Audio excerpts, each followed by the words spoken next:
السلام علیکم ورحمۃ اللہ وبرکاتہ، نحمده ونصلی علی رسولہ الکریم، اما بعد فاعوذ باللہ من الشیطان الرجیم، بسم اللہ الرحمن الرحیم، رب اشرح لی صدری ویسر لی امری واحلل عقدۃ من لسانی یفقہوا قولی۔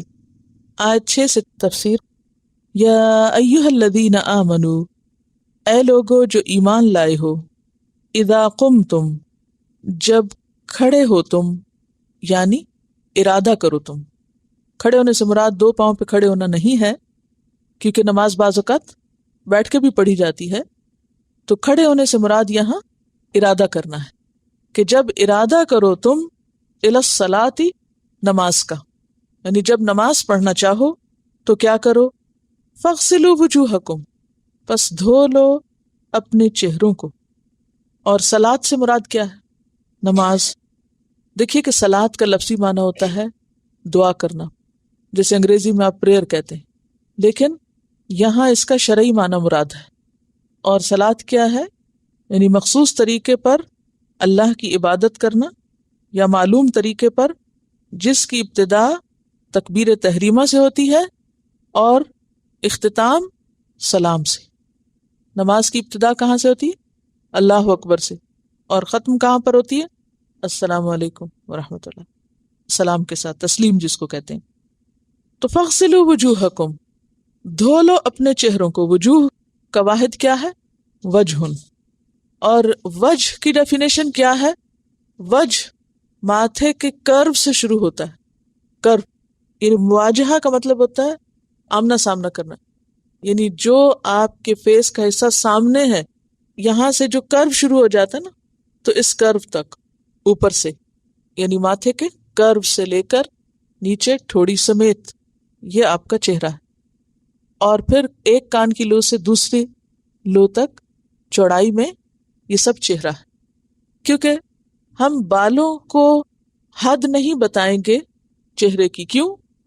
اس لیے کہ بعض لوگوں کے بال ماتھے پر بھی ہوتے ہیں کہ نہیں، نیچے تک ہوتے ہیں، اور بعض لوگوں کے سر پہ بال ہی کو نہیں ہوتے، تو کیا وہ پھر ہر نماز میں پورا سر دھوئیں گے؟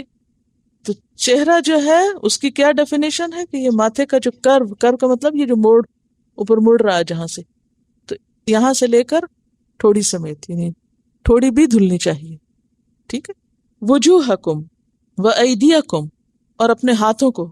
ہاتھ جو ہیں وہ پہلے جوڑ سے جو الگ ہو رہا ہے اس کو ہاتھ کہتے ہیں، لیکن یہ جو الی المرفق کہا گیا تو یہ بازو شامل کیے گئے ہیں یہاں پر، جبکہ تیمم والے میں صرف ہاتھوں کا ذکر ہے۔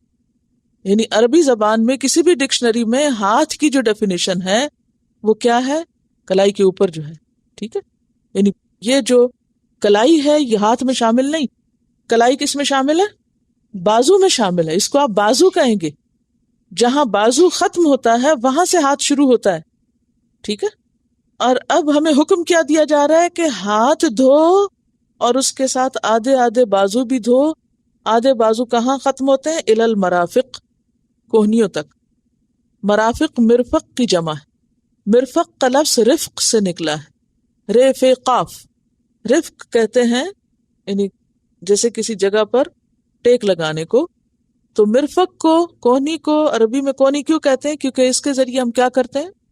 ٹیک لگاتے ہیں، یعنی اس پر آرام کرتے ہیں۔ مرفق آرام کی جگہ کو بھی کہتے ہیں نا، تو یہ چونکہ ہم اس پر لین کرتے ہیں، آرام کرتے ہیں، تو یہ مرافق ہے۔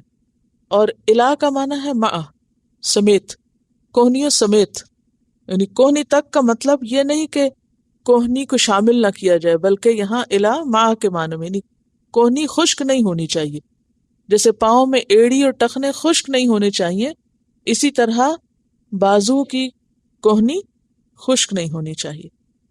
وامسحوا، اور مسح کرو۔ مسح کا کیا مطلب ہوتا ہے؟ ہاتھ پھیرنا۔ مسح کا لفظی مطلب کیا ہے؟ ہاتھ پھیرنا۔ اور یہاں ہاتھ خالی نہیں پھیرنا، بلکہ پانی کے ساتھ ہاتھ پھیرنا مسح کہلاتا ہے۔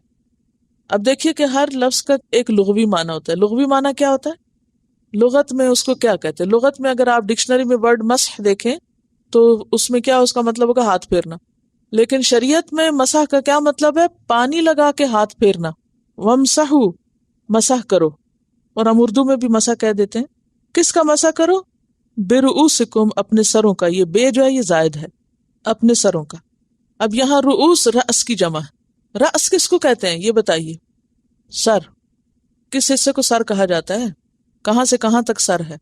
جہاں سے آپ کا چہرہ ختم ہوتا ہے وہاں سے سر شروع ہو جاتا ہے اور پیچھے گدی تک یعنی گردن تک سر ہوتا ہے. تو جب مسح کیا جاتا ہے تو یہاں پر سر کا مسح کہا جا رہا ہے. تو اس سے مراد صرف ماتھے کے بالوں کا مسح نہیں بلکہ سارے سر کا مسح کرنا ہوگا، اور اس میں کان بھی شامل ہے. کان کس کا حصہ ہے؟ چہرے کا یا سر کا؟ سر کا. میں نے اسی لیے چہرے کی ڈیفینیشن الگ کرائی تھی. چہرہ جو ہے وہ کان کی ایک لو سے دوسری تک اور اوپر سے یہاں سے نیچے تک، اور پھر اس کے بعد سر شروع ہو جاتا ہے، اور سر میں ہی کان بھی شامل ہے. لہذا مسح میں بال بھی اور اس کے علاوہ کان بھی. اب تفصیل بتانے کی ضرورت ہے کہ آپ سب ماشاءاللہ نماز نبی وقت سے پہلے پڑھ چکے ہیں تاکہ ان باتوں کو خوب سمجھ سکیں. اگر کسی نے پڑھی اور سنی ہوگی تو اس آیت کے سمجھنے میں کچھ مشکل نہیں ہوگی، کیونکہ وہاں پر سب دلائل موجود ہیں. وَامْسَحُوا بِرُؤُوسِكُمْ، اپنے سروں کا مسح کرو یعنی کانوں سمیت پورا مسح. وَأَرْجُلَكُمْ، اور اپنے پاؤں کو. ارجلا لام پہ زبر ہے، رؤوسے میں سین کے نیچے زیر ہے، تو اس سے پتہ یہ چلتا ہے کہ یہ یہاں فَغْسِلُوا کے ساتھ جا رہا ہے. فَغْسِلُوا وُجُوهَكُمْ اور وَأَرْجُلَكُمْ. ٹھیک ہے، اپنے چہرے کو دھو اور اپنے پاؤں کو دھو. اگر ہوتا نا برؤوسکم وارجلکم تو پھر کیا معنی ہوتا کہ پاؤں کا بھی مسح کر لو، لیکن یہاں اس کو ارجلکم پڑھا جا رہا ہے، تو اس کا معنی کیا ہے کہ دھو اپنے چہروں کو اور اپنے پاؤں کو. اب یہاں پر آپ دیکھیے کہ بعض اوقات اس کو ارجلکم بھی پڑھا گیا ہے، تو اس میں بھی حکمت ہے، کیونکہ پاؤں کبھی تو دھوئے جاتے ہیں اور کبھی ان پہ مسح کیا جاتا ہے. مسح کب کیا جاتا ہے پاؤں پر؟ ساکس کے ساتھ، ساکس کے بغیر نہیں. ٹھیک ہے، اور وہ ساکس وہ جرابیں جو طہارت کی حالت میں آپ نے پہنی ہو ان پر مسح کیا جا سکتا ہے، اور وہ بھی مسافر کے لیے کتنی مدت ہے؟ 3 دن اور رات، اور مقیم کے لیے 1 دن رات، 24 آورس. لیکن باقی تمام لوگوں کو پاؤں دھونے ہوں گے. وَأَرْجُلَكُمْ، ٹھیک ہے. کہاں تک پاؤں دھونے ہوں گے؟ إِلَى الْكَعْبَيْنِ، ٹخنوں تک. کعب کہتے ہیں ابھری ہوئی جگہ کو، اسی سے لفظ ہے کعبہ. کعبہ کو کعبہ کیوں کہتے ہیں؟ کیونکہ وہ بھی زمین سے ابھرا ہوا ہے، نمایاں ہے. تو یہاں کعبین کیا ہے؟ تسنیہ، دونوں ٹخنے. دونوں کون سے؟ پاؤں کے دونوں جانب جو ہیں، دایاں بھی اور بایاں بھی، باہر والی سائڈ پر بھی اور اندر والے حصے میں، ان دونوں کو دھونا ہوگا. الہ یہاں بھی ماں کے معنی، جیسے کوہنی کے ساتھ الہ کا لفظ لگا ہے نا، تو اسی طرح ٹخنوں کے ساتھ بھی الہ کا لفظ لگا ہے. وَإِن كُنتُمْ، اور اگر ہو تم، جنوباً، جنبی، جنابت کی حالت میں. جنابت کی حالت کیا ہے؟ شوہر بیوی کا جسمانی تعلق یا اس تعلق کے بغیر انزال منی، یعنی منی کا نکلنا جو ہے وہ غسل کو واجب کرتا ہے، اور وہ حالت جنابت ہوتی ہے جس میں خواہ وہ نیند کی حالت میں ہو یا کسی بھی اور وجہ سے، اور خصوصاً سیکشل انٹرکورس کی طرف اشارہ ہے. وَإِن كُنتُمْ جُنُبًا، اور اگر ہو تم حالت جنابت میں، فَطَّهَّرُوا، تو تم پاک ہو جاؤ. یہاں پاک ہو جاؤ سے مراد کیا ہے؟ نہانا، غسل کرو، یہ مراد ہے. یعنی سارے جسم کو دھونا، جیسا کہ آپ صلی اللہ علیہ وسلم نے سکھایا اور عمل کر کے بھی دکھایا.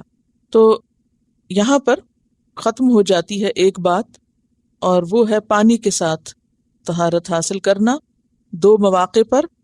ایک ہے حدث اصغر یعنی وضو نہ ہو تو اس وقت، اور ایک ہے حدث اکبر جب جنابت ہو تو اس وقت. حدث اصغر یعنی جب وضو نہ رہے، اور نواقض وضو آپ نماز نبی میں پڑھ چکے ہیں، نہیں پڑھا ابھی تک کسی نے تو اس کو پھر پڑھ لے. جن جن چیزوں سے وضو ٹوٹ جاتا ہے تو نماز پڑھنے سے پہلے دوبارہ وضو کرنا ضروری ہے. اور اگر کوئی ناپاک ہے جس کو حدث اکبر کہا جاتا ہے، بڑی ناپاکی ہے، تو اس کے لیے غسل کرنا ضروری ہے. تو یہاں پر آپ دیکھیے کہ یہاں تک ایک بات مکمل ہوئی، اور وہ کیا ہے؟ پانی کے ساتھ طہارت حاصل کرنا، خواہ حدث اکبر ہو یا حدث اصغر ہو۔ اور اس آیت کی پچھلی آیات کے ساتھ کیا مناسبت ہے؟ پیچھے آپ دیکھیے کہ کھانے میں طہارت کی بات ہے، نکاح کے معاملے میں طہارت کی بات، اور یہاں پر عبادت کے موقع پر طہارت کی بات۔ آپ کو یاد ہوگا کہ آپ کے کورس کے شروع میں آپ کو بتایا گیا تھا کہ قرآن کا پڑھنا جو ہے یہ انسان کی زندگی کے سارے پہلوؤں کی اصلاح کرتا ہے، اور طہارت کو ویسے بھی کیا بتایا گیا؟ نصف ایمان بتایا گیا۔ یعنی ایک مومن نہیں ہو سکتا جب تک کہ اس کے اندر طہارت کا کانسیپٹ نہ ہو، اور طہارت ہر چیز میں۔ ذہن کی طہارت کیا ہے؟ شرک سے پاک ہو، کیونکہ شرک کیا ہے؟ نجاست ہے سوچ کی۔ پھر اسی طرح کھانے پینے کے معاملے میں بھی محتاط، حرام نہیں کھانا، حلال کھانا ہے، خبیث نہیں کھانا، طیب کھانا ہے۔ کھانا کس کی ضرورت ہے؟ جسم کی ضرورت ہے نا۔ جسمانی ضروریات کے لیے بھی کیا ہے؟ طہارت۔ ایمانی ضروریات کے لیے کیا ہے؟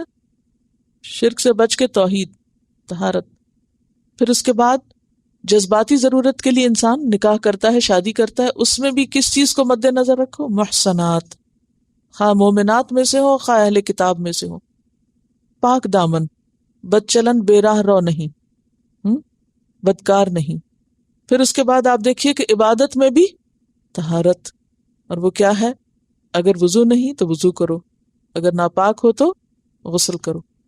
تو اس سے مومن کا مزاج سامنے آتا ہے کہ مومن کون ہوتا ہے، مومن کی چوائس کیا ہے، مومن کس چیز سے بچتا ہے۔ اب اگر دیکھیے کہ کسی کے اندر یہ سینس ہی نہیں، مثلاً کھانا کھا رہا ہے تو اس کو پرواہ ہی نہیں حلال ہے کیا اور حرام ہے کیا، شادی کر رہا ہے تو اس کو فکر ہی نہیں اس بات کی کہ کون کیسا ہے، بس اسے صرف اس سے غرض ہے کہ میرا دل کہاں اٹک گیا، چاہے اس سے گھر بسے یا نہ بسے، بنے یا نہ بنے، بس وہ اس کو صرف اپنی جذبات اور خواہشات، کھانے کے معاملے میں خواہشات، شادی کے معاملے میں محض خواہشات، اور اسی طرح عبادت کے معاملے میں بھی اگر وہ لاپرواہ ہے، کیونکہ وضو ہی سب سے مشکل کام لگتا ہے اور پاک رہنا، تو پھر ایسا شخص اپنے آپ کو مسلمان اور مومن کہاں سے کہتا ہے؟ وہ کس قسم کا اسلام ہے جس میں کہیں بھی طہارت اور پاکیزگی کا نام نہیں؟ آپ دیکھیے کہ ہم میں سے ہر ایک کی سب سے بڑی خواہش کیا ہونی چاہیے؟ کہ ہمیں اللہ کا قرب نصیب ہو۔ تو اللہ تعالیٰ کس کو مقرب قرار دیتا ہے؟ جس کے ظاہر و باطن میں پاکیزگی ہو۔ پھر اسی طرح منافقت کیا ہے؟ وہ بھی سوچ اور دل کی ناپاکی ہے نا، کہ انسان اندر سے کچھ ہے باہر سے کچھ ہے۔ تو انسان کو اپنے ایمان میں، اپنے خیالات میں، اپنی سوچوں میں، اپنے کھانے پینے میں، اپنی شادی بیاہ میں، اپنی کمائی میں، ان ساری چیزوں میں پاکیزگی اور طہارت کا خیال رکھنا ہے۔ اور ایسے ہی لوگوں سے ان اللہ یحب التوابین ویحب المتطہرین، اللہ محبت کرتا ہے کس سے؟ توبہ کرنے والوں سے اور پاک صاف رہنے والوں سے۔ اور توبہ کس چیز کی پاکیزگی ہے؟ گناہوں کی، یعنی چھوٹی موٹی کمی کوتاہی گناہ جو بھی انسان سے چھوٹے یا بڑے ہوں، انسان اس پر اللہ سے معافی مانگتا رہے اور اپنی صفائی کرتا رہے، نہ دل پہ کوئی بوجھ ہو، اور نہ ضمیر پہ، نہ کردار پہ، نہ اخلاق پہ، نہ ذاتی زندگی میں، نہ معاشرتی زندگی میں، نہ جسم پہ، نہ کپڑوں پہ، کیونکہ نماز کے لیے صرف جسم کا ہی پاک ہونا کافی نہیں، نماز کے لیے تو اور کیا ضروری ہے؟ کپڑے بھی صاف ہوں، آپ کی جگہ بھی صاف ہو جہاں آپ پڑھ رہے ہیں۔ ان تمام چیزوں کا خیال رکھنا ضروری ہے۔ پھر فرمایا وَإِن كُنتُم مَرْضَىٰ، اگر تم بیمار ہو اور پانی استعمال نہیں کر سکتے، او علی سفر، یا سفر پر ہو اور پانی تمہیں نہیں ملتا، یہ پیچھے ہم پڑھ چکے ہیں نا، او جاء احد منکم من الغائط، یا آئے کوئی ایک تم میں سے غائط سے۔ اب غائط کیا ہے؟ غائط کہتے ہیں نشیبی جگہ کو، ڈپریشن کو، زمین کا ذرا نیچا حصہ۔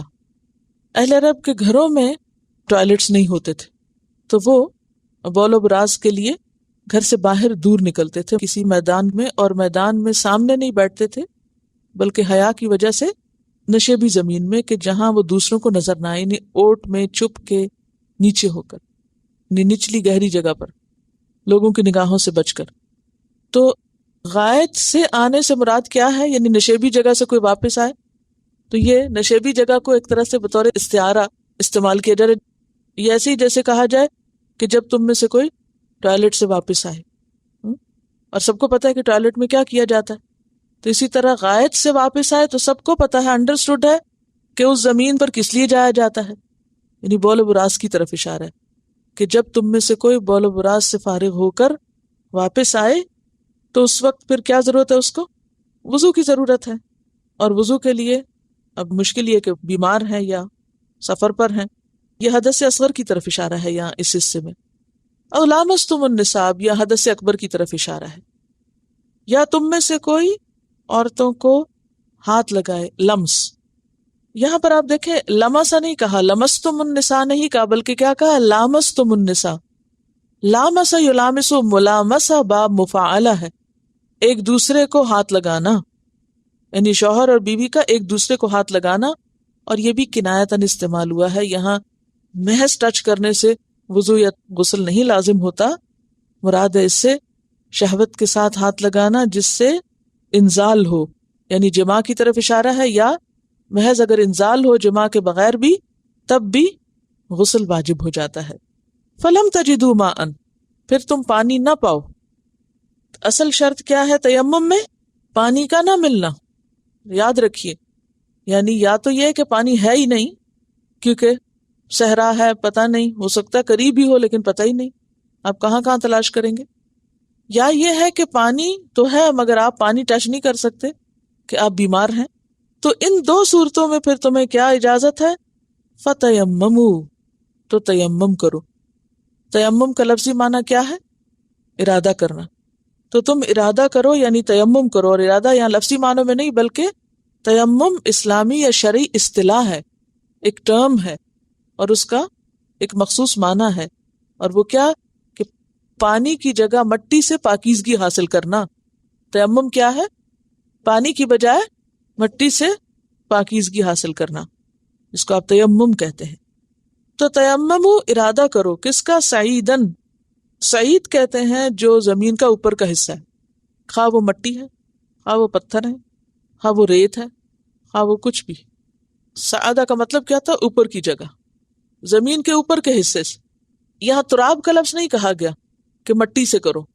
عام طور پر مٹی کا لفظ ہم کیوں بول دیتے ہیں؟ سہولت کے لیے, کیونکہ زمین پر اکثر کیا پائی جاتی ہے یا زیادہ کیا پائی جاتی ہے؟ مٹی یا تراب پائی جاتی ہے. ورنہ یہ ہے کہ اگر کوئی شخص مثلاً پہاڑی علاقے میں اور پہاڑوں میں جا رہا ہے, کوئی پہاڑی سفر کر رہا ہے, پہاڑوں کے بیچ بیچ میں سے جا رہا ہے, اور پہاڑ ایسے ہیں کہ جن میں مٹی کا نام ہی کوئی نہیں, بالکل پتھریلے ہیں, اس طرح کی مٹی نہیں جیسے میدانوں میں مٹی ہوتی ہے. تو اب وہ کیا کرے گا؟ وہ پہاڑ سے اترے گا, کہیں جائے گا, وہاں سے مٹی ساتھ اٹھا کے لائے گا اور پھر وہاں تیمم کرے گا, یہ مراد ہے؟ نہیں, وہ نماز ہی نہیں پڑھے گا, کہ قضا کر کر کے گھر جا کے پڑھیں گے, جو ہم عام طور پر ایسے ہی دین سمجھتے ہیں اور پھر یہی کچھ کرتے ہیں. یہ نہیں ہے اس کا مطلب. مطلب یہ ہے کہ سعید کا مطلب ہے جو بھی زمین کے اوپر کا حصہ ہے. بعض اوقات آپ ساحل سمندر پہ, وہاں ریت ہی ریت ہے یا بجری, تو اب آپ کیا کریں گے کہ نہیں وہ جس کو مٹی یا تراب کہا جاتا وہ تو یہاں ہے ہی کوئی نہیں, چکنی مٹی تو ہے ہی کوئی نہیں, خالی ریت ہے. تو آپ ریت پر بھی کیا کریں گے؟ تیمم کریں گے. خواہ وہ پتھریلی جگہ ہو, خواہ وہ بجری ہو, خواہ وہ ریت ہو, خواہ وہ مٹی ہو, یا اسی قسم کی کوئی اور چیز ہو زمین کے اوپر کی, اس سے تیمم کریں گے. گھاس زمین میں اگتی ہے نا, وہاں تو مٹی ہوگی, وہاں تو تراب ہوگی. نہیں, گھاس کے اوپر تو تیمم نہیں ہوتا, لیکن گھاس کے نیچے مٹی ہوگی نا, وہ زمین کا اوپر والا حصہ تو وہی ہے. گھاس تو اس سے بھی اوپر ہے نا, گھاس تو مٹی کی پروڈکٹ ہے, ٹھیک ہے نا, پروڈکٹ سے نہیں ہوگی. یعنی اگر تھک گھاس ہے تو روز آپ اس کو پانی دیتے ہیں, تو اب آپ یہ تو نہیں کر سکتے کہ اس گھاس کے اوپر ہاتھ پھیر لیں. یہ نہیں کہا کہ گھاس پر ہاتھ پھیرو یا درخت پہ ہاتھ پھیرو. کیا کہا گیا ہے؟ صحیح زمین پہ ہاتھ پھیرو, یعنی زمین کی پروڈکٹ پہ نہیں بلکہ زمین پہ. اسی لیے زمین کے اندر مثلاً سونا چاندی ہے, تو آپ یہ نہیں کر سکتے کہ یہ بھی تو زمین کا حصہ ہے, تو لہٰذا میں اپنی چوڑیاں جو پہنی ہوئی ہیں انہیں پہ ہی ہاتھ پھیر لوں اور میرا تیمم ہو جائے, تو اس میں بھی نہیں ہوگا. تو سعیدن جو زمین کا اوپر والا حصہ ہے, عام انڈرسٹوڈ ہے اس سے کیا مراد ہے. اوس زمین نہیں ہے, اوس آسمان سے اترتی ہے, جو زمین والی چیز ہے. فتیمموا, تو تیمم کرو, سعیدن مٹی سے, طیبن پاک صاف. اور طیب میں کیا چیزیں آتی ہیں؟ طیب میں 3 چیزیں آتی ہیں, پاک بھی, حلال بھی اور پسندیدہ بھی. ٹھیک ہے, جہاں جہاں طیب کا لفظ آتا ہے اس میں کیا کیا شامل ہو جاتا ہے؟ پاک، حلال، پسندیدہ. ٹھیک. مثلاً گوہ کا گوشت جو ہے حلال ہے. ضب، گوہ ایک جانور ہوتا ہے، چھپکلی کی اسپیشیز میں سے. اچھا، اب یہ ہے کہ آپ کے سامنے لایا گیا، صاف ستھرا تھا، پکا ہوا تھا، حلال تھا، آپ کو پسند نہیں تھا، آپ نے نہیں کہا کہ یہ میری زمین پہ نہیں ہوتا. تو کچھ علاقوں میں غذائی عادات، مثلا ٹڈی حلال ہے، کتنے لوگ ہم میں سے کھا سکتے ہیں، لابسٹرز وغیرہ. تو پھر طیب کا معنی آپ کو اچھی طرح معلوم ہونا چاہیے، کیونکہ ہمیں کیا کہا گیا؟ کلو مما فی الارض حلالا طیبا. تو حلال جو حرام کی ضد ہے، اور طیب خبیث کی. اور طیب میں 3 شرائط ہوتی ہیں. یہ طیب 3 طرح ایکسپلین کیا جاتا ہے، یا طیب کو 3 طرح پرکھ سکتے ہیں آپ. تو سعیدن طیبن. اچھا، بعض اوقات ایسا ہوتا ہے کہ مٹی تو ہوتی ہے، لیکن اس مٹی کے اوپر اتنے جانور یا انسان چلے ہوئے ہوتے ہیں، تو وہ جیسے دل نہیں مانتا نا بعض اوقات. یا بعض جگہ ایسی ہیں کہ جہاں آپ کو پتہ نہیں کہ پتہ نہیں پاک ہے نہ پاک ہے، کوئی انسانوں نے یہاں یا کوئی کتوں وغیرہ نے یہاں کچھ گندگی نہ کی ہو. تو ایسی جگہ پہ جا کے نہیں تیمم کرنا چاہیے، وہاں سے ہٹ کے صاف دیکھ لیں جگہ. سعید صرف سعید کی بات نہیں، طیب بھی ساتھ ہے. ڈسٹینس مینشن نہیں کیا گیا، یہ کہ آپ کی ریچ میں نہیں اور آپ کو پتہ بھی نہیں، کیونکہ ڈسٹینس اس لیے فائدہ نہیں دے گا کہ اگر آپ کی ریچ سے باہر ہے وہ ڈسٹینس. مثلاً اگر آپ کے پاس گاڑی ہے تو وہ ڈسٹینس آپ کے لیے کچھ بھی نہیں مثلاً، لیکن اگر آپ کو پیدل وہاں تک جانا پڑ رہا ہے تو ہو سکتا ہے جانے اور آنے میں آپ کی نماز ہی چلی جائے. یا آپ ایسی جگہ پر ہیں سفر میں کہ جہاں آپ اترے ہوئے ہیں اور بیوی بچوں کو چھوڑ کے آپ کہیں سے پانی ڈھونڈنے جائیں تو پیچھے سے جان کو بھی خطرہ ہے. یعنی کئی چیزیں اس میں شامل ہو جاتی ہیں. ایک بات ہمیشہ یاد رکھیے کہ دین کے جو احکامات ہیں ان میں اصول تو بتا دیے گئے، جو فروع ہیں یا جزیات ہیں وہ کچھ تو علماء نے واضح کر دی، لیکن کچھ چیزوں کے بارے میں کچھ حتمی بات نہیں کی جا سکتی، کیونکہ حالات اور اوقات اور ازمان کے فرق سے تفصیلات فرق ہو جاتی.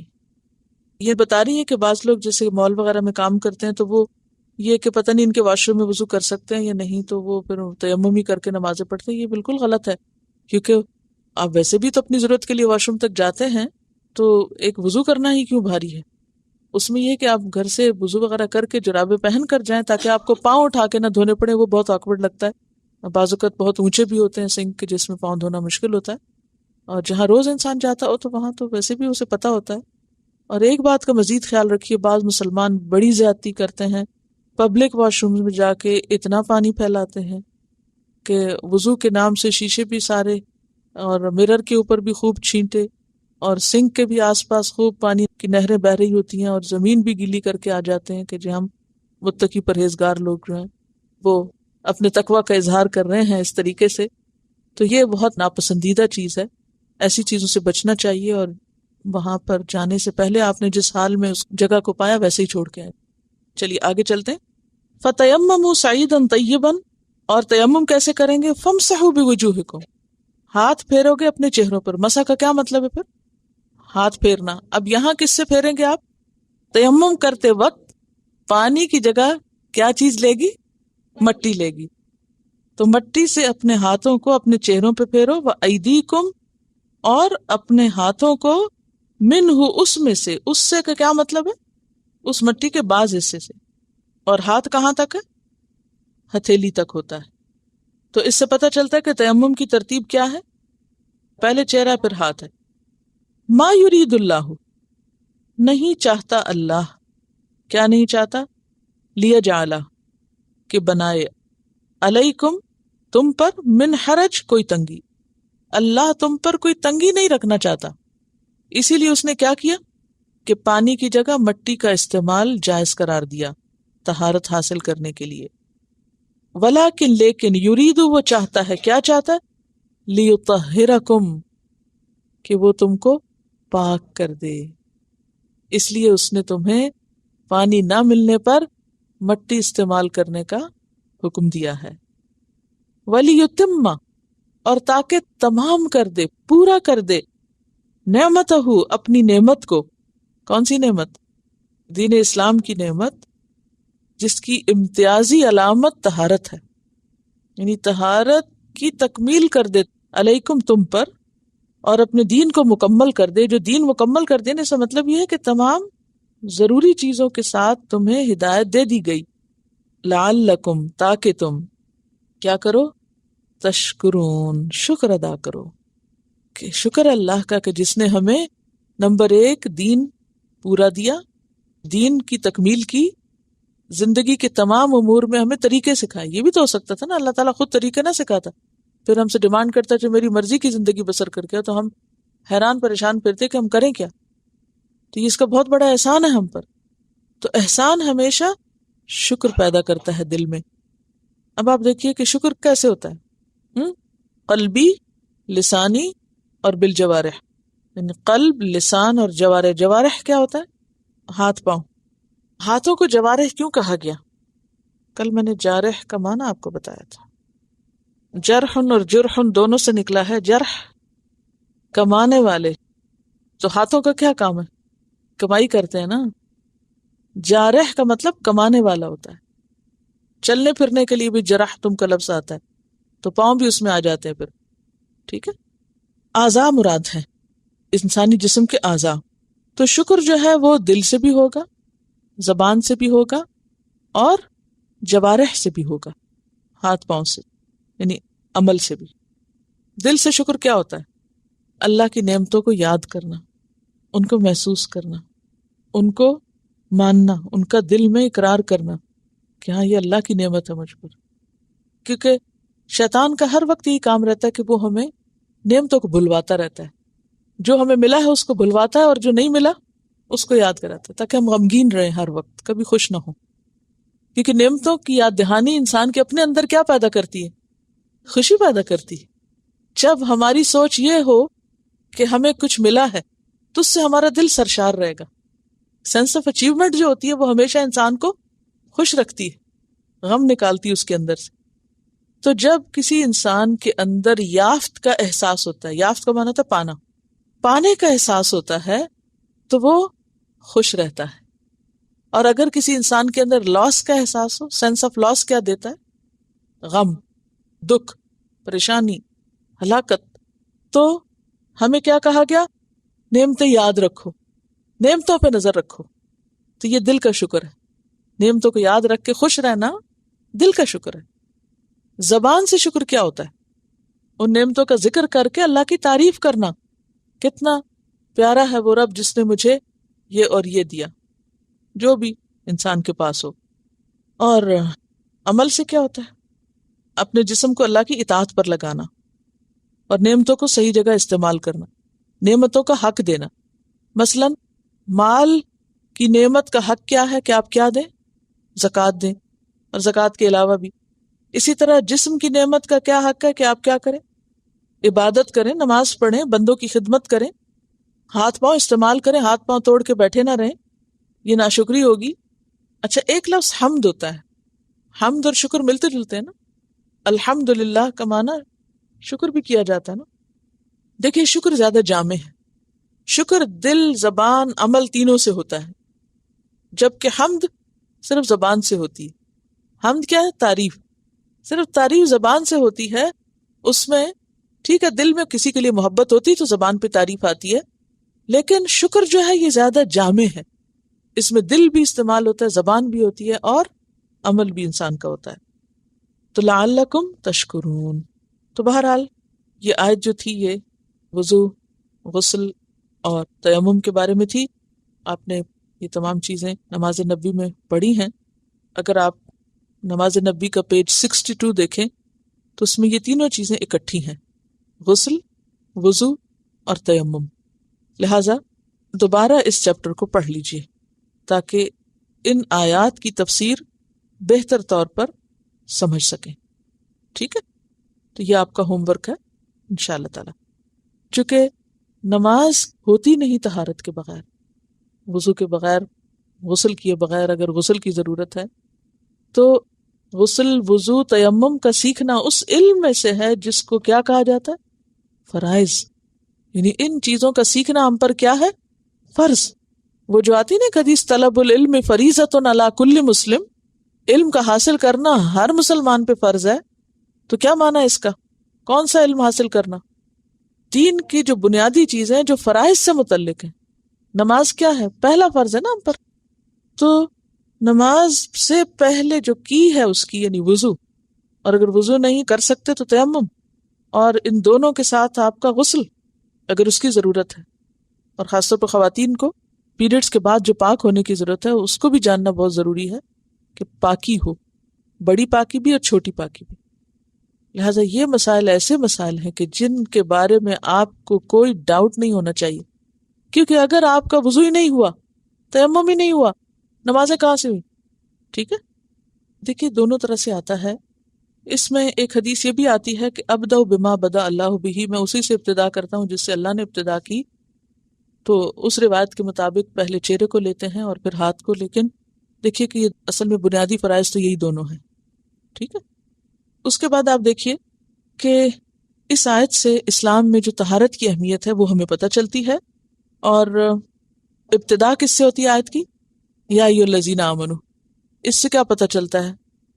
کہ طہارت حاصل کرنا ایمان کا تقاضا ہے. طہارت میں کمی یا نقص، کس میں نقص ہے؟ ایمان میں نقص ہے.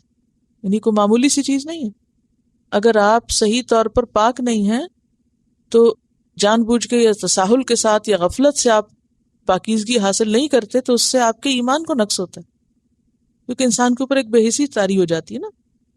اور پاکیزگی اختیار کرنا ایمان بڑھانے کا ذریعہ بن جاتا ہے. اور امام ابو حنیفہ کا قول ہے کہ جو شخص جان بوجھ کے وضو کے بغیر نماز پڑھتا ہے وہ کفر کرتا ہے، کیونکہ وہ اللہ کی آیات کا مذاق اڑاتا ہے. کیونکہ قرآن میں اللہ نے یہ حکم دیا ہے. ٹھیک. نماز کے لیے وضو کیا ہے؟ فرض ہے، لازم ہے. امام ابو حنیفہ کے مطابق اگر کوئی شخص وضو کے بغیر نماز پڑھتا ہے تو وہ کفر کرتا ہے، کیونکہ وہ اللہ کی آیات کا، اللہ کے حکم کا مذاق اڑاتا ہے. کیونکہ اللہ تعالیٰ نے حکم کیسے دیا؟ یا ایھا الذین آمنوا کہہ کے. اسی طرح ایک اور بات یہاں سے یہ پتہ چلتی ہے کہ وضو جو ہے وہ سب سے زیادہ کہاں ضروری ہے؟ نماز کے لیے ضروری ہے، جس کا ذکر قرآن پاک میں آتا ہے. باقی جو قرآن پاک پڑھتے وقت وضو کا ہونا ہے اس کا ذکر قرآن پاک میں نہیں آتا کہ جب تم قرآن پڑھنے لگو تو تم وضو کر لو. قرآن پاک پڑھتے ہوئے وضو ہو تو بہت اچھا ہے، لیکن اگر وضو نہ رہے تو بھی قرآن پاک کی تلاوت آپ زبانی، مثلا اگر آپ کو حفظ ہے تو آپ کیا کر سکتے؟ آپ اپنے حفظ کی صورتیں پڑھ سکتے ہیں چاہے آپ وضو سے ہیں یا نہیں ہیں. اسی طرح اگر آپ دیکھ کے بھی پڑھ رہے ہیں تو آپ وضو کے بغیر بھی تلاوت کر سکتے ہیں. اسی طرح اگر آپ سیکھ رہے ہیں تو سیکھتے ہوئے قرآن پاک آپ وضو کے بغیر بھی سیکھ سکتے ہیں یا سکھا سکتے ہیں. تو ایسے موقع پر یعنی قرآن پڑھتے وقت وضو کا کرنا مستحب ہے، فضیلت کی بات ہے. اگر وضو نہ بھی رہے تو قرآن پڑھنا باطل نہیں، روکیں گے نہیں، منع نہیں. تیسری چیز ہے قرآن پاک کو چھونا. اس مسئلے میں علماء کا اختلاف ہے. بعض کا خیال یہ ہے کہ اس کے لیے بھی اسی طرح لازم ہے جیسے نماز کے لیے لازم، اور بعض کیا کہتے ہیں کہ اس کے لیے اس درجے پہ لازم نہیں ہے کہ جس طرح نماز ہوتی نہیں. تو یہ ہے کہ جو یہ کہتے ہیں کہ لازم ہے ہاتھ لگانے سے پہلے وضو، تو وہ اس آیت کو لیتے ہیں لا یمسہ الا المطہرون، کہ صرف مطہرون اس کو مس کریں یا چھوئیں. ٹھیک ہے. اب اس کے بارے میں یہ ہے کہ مطہرون سے مراد یہاں کون ہے؟ مطہرون سے مراد اس آیت میں فرشتے ہیں. اور لا یمسہ سے مراد وہ کتاب ہے جو کتاب مکنون ہے. یہ سورۃ الواقعہ کی آیت ہے جس میں آتا ہے کہ انہ لقرآن کریم فی کتاب مکنون، کہ یہ قرآن کریم کتاب مکنون میں ہے. ٹھیک ہے. لا یمسہ الا المطہرون، تو کتاب مکنون سے مراد جو لوح محفوظ میں کتاب ہے اس کی طرف اشارہ ہے، جس کو صرف پاک فرشتے ہی ہاتھ لگا سکتے ہیں، یعنی کسی جن کی یا کسی اور کی ریچ میں نہیں ہے. اور مطہرون سے مراد وہاں ملائکہ ہیں. تو وہ کہتے ہیں کہ یہ اس مصحف کی بات نہیں ہے کہ جو ہمارے ہاتھوں میں ہے، بلکہ اس قرآن کی بات ہے جو کتاب مکنون میں ہے. اور پھر وہ اس سے بھی استدلال لیتے ہیں کہ آپ صلی اللہ علیہ وسلم نے جب مختلف امراء کو خط لکھے تھے تو اس میں قرآن پاک کی آیتیں بھی لکھی تھیں، اور وہ آیتیں جو تھیں وہ کفار کو بھیجی گئی تھی، کافر بادشاہوں کو بھیجی گئی تھی لکھ کر. تو ظاہر ہے کہ وہ تو پاک نہیں ہوتے اپنے کفر کی وجہ سے بھی، اور پھر ان کے ہاں طہارت کا وہ اہتمام تو نہیں. تو اس میں یہ ہے کہ وہ ہاتھ جو ہے وہ نہیں لگا سکتے تو اس سے مراد فرشتوں کی بات ہو رہی یا انسانوں کی بات نہیں ہو رہی. تو یہ میں نے جس پہلے عرض کیا کہ دو رائے ہیں اس میں. ایک یہ کہتے ہیں کہ اس میں بھی ہاتھ لگانے کے لیے بھی وضو کا ہونا جو ہے وہ افضل ہے، باعث ثواب ہے، لیکن بعض علماء کے خیال میں واجب نہیں ہے. ٹھیک ہے، یعنی واجب کے درجے میں نہیں ہے. اب یہ ہے کہ اس میں اگر دل میں شک ہے تو پھر شک دور کرنے کے لیے کیا بہتر ہے کہ وضو. اگر وضو کے بغیر ہے تو انسان کیا کرے؟ کپڑے سے ہاتھ لگا لے یا کسی کاغذ سے یا ٹیشو وغیرہ سے اور اپنے شک کو دور کر لے. ٹھیک ہے نا؟ تو یہ بہرحال اس مسئلے میں دو رائے موجود ہیں. پھر اس کے بعد یہ ہے کہ یہاں آپ کو یہ بات بھی پتہ ہونی چاہیے کہ کیا کیا چیزیں جو ہیں وہ وضو کو توڑنے والی ہیں. تو نواقض وضو کے بارے میں بھی آپ کا ذہن اچھی طرح صاف ہونا چاہیے. نواقض وضو میں 3 چیزیں جو ہیں وہ خاص طور پر آپ کو یاد رہنی چاہیے، جس میں نمبر 1 کہ انسانی جسم کے 2 راستوں سے جو کچھ بھی نکلے، سبیلین اس کو کہتے ہیں، کہ سبیلین سے کچھ بھی نکلے اس سے وضو نہیں رہتا. ٹھیک ہے. اور دوسری چیز جو ہے وہ نیند جو ہے وہ نواقض وضو میں سے. نیند کا کیا مطلب؟ آپ اس طرح سو جائیں کہ آپ کو ہوش ہی نہ رہے، یا یہ کہ آپ ٹیک لگا کے سوئے ہوئے ہیں. اگر ٹیک کے بغیر بیٹھے بیٹھے کسی کا سر جھول گیا، مثلا آپ نے دیکھا ہوگا کہ جیسے حرم میں آپ جاتے ہیں تو گرمی بھی ہوتی ہے اور رش بھی ہوتا ہے بعض اوقات، اور خطبہ سمجھ نہیں آتا عربی میں، تو اس میں عموماً لوگوں کو کس کے جھٹکے پڑتے ہیں؟ نیند کے. تو اس میں پھر بیٹھے بیٹھے، یعنی اگر آپ اس پوزیشن میں بیٹھے ہیں اور صرف اگر ایک جھونکا نیند کا آیا اور اس سے آپ نیچے ہوئے اور آپ کو ویسے پتہ ہے وہ آواز آ رہی ہے کانوں میں. ایک ہوتی ہے پکی گہری نیند جس میں انسان بالکل آس پاس سے بے خبر ہو جاتا ہے، اور ایک ہوتی ہے ایسی نیند کہ جس میں آپ سو بھی رہے ہیں اور ساتھ ساتھ سن بھی رہے ہیں، اور یعنی کہ وہ مکس قسم کی ہوتی ہے. تو اس میں اگر آپ ٹیک نہیں لگائے ہوئے یا لیٹے ہوئے نہیں ہیں اور آپ سیدھے ہی بیٹھے ہیں تو اس نیند کے جھونکے جھٹکے سے آپ کا وضو نہیں جاتا. اور تیسری چیز جو ہے اونٹ کا گوشت کھانے سے. ٹھیک ہے، کیونکہ نبی صلی اللہ علیہ وسلم نے اونٹ کا گوشت کھانے کے بعد وضو کرنے کا حکم دیا ہے. اور آگ پر پکی ہوئی چیزوں کے بارے میں شروع میں تھا، لیکن بعد میں وہ حکم منسوخ ہو گیا، ختم ہو گیا کہ اگر آپ نے کسی نے پکا ہوا کھانا کھایا تو اس کے بعد وضو کرے. ایک اور چیز مختصراً یہاں ذکر کرتی چلی جاؤں کہ اگر کوئی شخص وضو کرتا ہے اور زخمی ہے، یا یہ کہ جسم کے سارے حصوں کو نہیں دھو سکتا، جیسے کسی کی بازو ٹوٹ گئی یا پلسٹر اوپر ہو گیا، تو ایسے حصوں کا بھی مسح کیا جا سکتا ہے. ایک تو پاؤں کے جرابوں کے ساتھ مسح، اور اگر پٹی وغیرہ بندھی ہوئی ہے یا وضو کا پانی اگر کسی حصے کو تکلیف دیتا ہے تو اس حصے کو آپ مسح کر سکتے ہیں. ڈیٹیل چونکہ کتاب میں موجود ہیں، اس وقت اگر میں ساری ڈیٹیل آپ کو پڑھانے لگ گئی تو پھر مشکل ہو جائے گی. اگر اس میں کوئی چیز سمجھ نہ آئے تو انشاءاللہ تعالیٰ آپ بتا دیجئے تو آپ کو ذکر کر دوں گی. مختصراً میں وضو کی تھوڑی سی فضیلت بتا دوں، اس وجہ سے کہ اس سے پھر وضو کرنا آسان ہو جاتا ہے، کیونکہ وضو کرنا مشکل کاموں میں سے ایک کام ہے جس سے عام طور پر لوگ گھبراتے ہیں. رسول اللہ صلی اللہ علیہ وسلم نے فرمایا، کیا میں تمہیں گناہوں کے مٹانے اور درجات کو بلند کرنے والی چیزیں نہ بتاؤں؟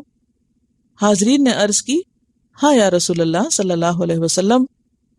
فرمایا، ناپسندیدگی کے باوجود مکمل وضو کرنا، یعنی جب دل نہ چاہ رہا ہو تو پھر بھی وضو کرنا اور پورا صحیح طور پہ کرنا. کیونکہ اگر کوئی شخص جسم کا کچھ حصہ خشک چھوڑ دیتا ہے تو اس کا وضو نہیں ہوتا. جیسے آپ صلی اللہ علیہ وسلم نے ایڑیاں خشک چھوڑنے والوں کے لیے 3 مرتبہ فرمایا، ویل للعقاب من النار، ایڑیوں کے لیے آگ سے ہلاکت ہے، کیوں توجہ سے دھوئی نہیں گئی. اسی طرح بعض لوگ کونیاں نہیں دھوتے، بعض لوگ تھوڑی صحیح طور پہ نہیں دھوتے، بعض لوگ ہاتھ پہ اگر کچھ لگا ہوا، کوئی گم، کوئی نیل پالش وغیرہ، اس کی پرواہ نہیں کرتے. تو جسم کے سارے ایسے حصوں کو جن کا یہاں ذکر آیا ہے ان کے پورا پورا پانی پہنچانا جو ہے وہ ضروری ہے، اور اسی سے وضو مکمل ہوتا ہے. اور مساجد کی طرف چلنا اور ایک نماز کے بعد دوسری نماز کا انتظار کرنا، یہ دشمن کے مقابلے میں اپنے آپ کو تیار رکھنا ہے. اس کو رباط کہا گیا ہے، آپ کو یاد ہوگا، فذالکم الرباط. اور ایک اور حدیث میں آتا ہے، مومن جب وضو کرتا ہے اور چہرہ دھوتا ہے تو آخری قطرہ پانی کے ساتھ اس کے چہرے سے سارے گناہ ساقط ہو جاتے ہیں جن کی طرف اس نے اپنی آنکھوں سے دیکھا تھا.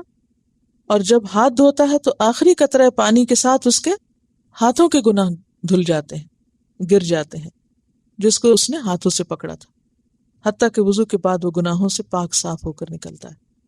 تو یہ ہے کہ وضو کرنا جو ہے وہ بہترین اعمال میں سے ہے. اگرچہ نبی صلی اللہ علیہ وسلم نے مکہ فتح ہونے کے موقع پر ایک وضو سے کئی نمازیں بھی پڑھی تھی، لیکن پسندیدہ یہی ہے کہ خواہ وضو ہو پھر بھی اذا قمتم الی الصلاۃ، نماز کا ارادہ کرو تو پھر وضو کر لو، الا یہ کہ کوئی بیمار ہے یا کمزور ہے یا اس میں ہمت سکت نہیں، تو ایسی صورت میں اگر وضو موجود ہو تو انسان اسی سے ایک سے زائد نماز بھی پڑھ سکتا ہے. لیکن نبی صلی اللہ علیہ وسلم کا اکثر طریقہ کیا تھا کہ ہر نماز کے لیے آپ نے الگ وضو کیا. اب یہاں جیسے سردی ہے یا اور کام پر ہیں آپ باہر یا سفر پر ہیں یا مثلاً ایسی جگہ پر ہیں کہ جہاں وضو کی سہولت کم ہے، تو ایسی صورت میں اگر انسان کا وضو ہو اور نماز کا وقت آ جائے تو تاخیر نہ کرے. ٹھیک، آپ اپنے واش روم کے دروازے پہ لگا دیجئے کہ میں اپنے گناہ دھونے جا رہی ہوں، تو اس سے یہ ہے کہ ایک فیلنگ بدل جاتی ہے. اور اپنے وضو کو تو الحمدللہ آپ نے نماز نبی سے خود بھی سیکھا اور درست کیا، لیکن جن کے بھی بچے چھوٹے ہیں میں آپ سب کو یہ ہوم ورک دیتی ہوں کہ آپ سب اپنے بچوں کے وضو کا جائزہ لیں کہ وہ وضو کس طرح کرتے ہیں. کیونکہ بعض اوقات ہم بچوں کو ایک دفعہ کر کے دکھا دیا یا ایک دفعہ ان سے کروا لیا اور اس کے بعد پھر چھوڑ دیتے ہیں. تو بہت دفعہ دیکھا کہ بچے درست وضو نہیں کرتے، اور اس طرح آپ کا اپنا بھی حساب ہو جائے گا کہ آپ واقعی پوری طرح سمجھ چکے ہیں. ان کو کر کے بھی دکھائیے اور ان سے کروائیے بھی. بعض اوقات انہیں یہ نہیں معلوم ہوتا کہ پہلے کیا دھونا ہے، بعد میں کیا دھونا ہے، کتنی دفعہ دھونا ہے، کہاں تک دھونا ہے. المرافق کا نہیں پتا، یا ایڑیوں اور ٹخنوں کو انکلوڈ نہیں کرتے، یا پھر یہ کہ تھوڑی یہ چہرے کے کچھ بال جو ہیں وہ خشک رہ جاتے. تو وضو میں پورا وضو جسے آپ کہیں گے نا، مکمل طہارت، اس کا آپ جائزہ لیں. پھر تیمم پہ سوال تھا، تیمم کا طریقہ کیا ہے؟ پہلے ہاتھ ہوں گے یا پہلے چہرہ ہوگا؟ دیکھیے نماز نبی میں انہوں نے جو تیمم کا طریقہ پیج 81 پہ لکھا ہے، اس میں حضرت عمار بن یاسر کی روایت ہے. عمار بن یاسر بیان کرتے ہیں کہ وہ سفر کی حالت میں جنبی ہو گئے اور پانی نہ ملنے کی وجہ سے خاک پر لوٹے اور نماز پڑھ لی. پھر سفر سے آ کر یہ حال رسول اللہ صلی اللہ علیہ وسلم کے سامنے بیان کیا تو آپ نے فرمایا تمہارے لیے صرف یہی کافی تھا. اور پھر نبی صلی اللہ علیہ وسلم نے دونوں ہاتھ زمین پر مارے اور ان پر پھونک ماری، پھر ان کے ساتھ اپنے منہ اور دونوں ہاتھوں پر مسح کیا. تو قرآن پاک کی آیت سے کیا پتہ چلتا ہے؟ فَامْسَحُوا بِوُجُوهِكُمْ وَأَيْدِيَكُمْ، تو مسح کرو، یعنی پھیرو اپنے ہاتھوں کو کس پر؟ اپنے چہروں پر اور ہاتھوں پر. حدیث کے الفاظ بھی اسی طرح ہیں، یعنی پہلے وجہ کا ذکر ہے اور پھر کفئی کا ذکر ہے. پھر اس کے بعد ایک اور کتاب ہے فقہ الحدیث، تو اس میں بھی ترتیب ہی لکھی ہوئی تھی. پھر منہاج المسلم جو ہے اس میں بھی تیمم کا بیان موجود ہے، اور اس کے اندر بھی انہوں نے جو طریقہ لکھا ہے وہ یہی ہے، ایک بار دونوں ہاتھوں کو مٹی پر مارنا، چہرے اور ہتھیلیوں کا مسح کرنا. ٹھیک ہے، وہ بھی چہرے کا لفظ پہلے ہے اور ہتھیلیوں کا بعد میں ہے. اور اس میں انہوں نے کچھ جو اختلاف آیا ہے اس کی بات بھی کی ہے، اور وہ اختلاف کیا ہے کہ ایک ہی مرتبہ زمین پر ہاتھ مارنا یا 2 مرتبہ، یعنی چہرے کے لیے الگ اور ہاتھوں کے لیے الگ.